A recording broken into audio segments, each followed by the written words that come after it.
অভ্যুত্থানের শক্তির ঐক্যে ফাটল ধরেছে উল্লেখ করে অংশীদারদের ঐক্যবদ্ধ করতে রোববার শাহবাগে সমাবেশের ডাক দিয়েছে জুলাই ঐক্য। শুক্রবার রাতে রাজধানী শাহবাগে সংবাদ সম্মেলনে এই কর্মসূচি ঘোষণা দেওয়া হয়। এ সময় সংগঠনটির নেতারা বলেন, রাজনৈতিক দলগুলো সহযোগিতা না করে সরকারকে গলা টিপে ধরেছে।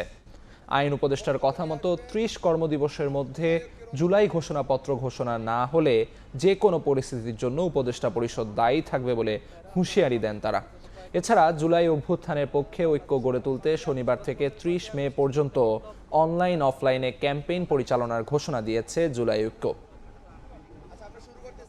সরকারের যারা দোসর এখনো বাংলাদেশে আছেন, যারা বাংলাদেশে বিভিন্ন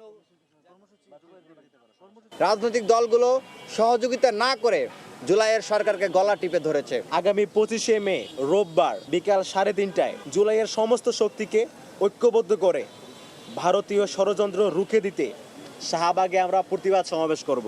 24শে মে থেকে আগামী 30 তারিখ পর্যন্ত সারা দেশে সমস্ত জুলাইয়ের শক্তিদেরকে ঐক্যবদ্ধ করার জন্য অনলাইনে এবং অফলাইনে আমরা ক্যাম্পেইন চালাবো।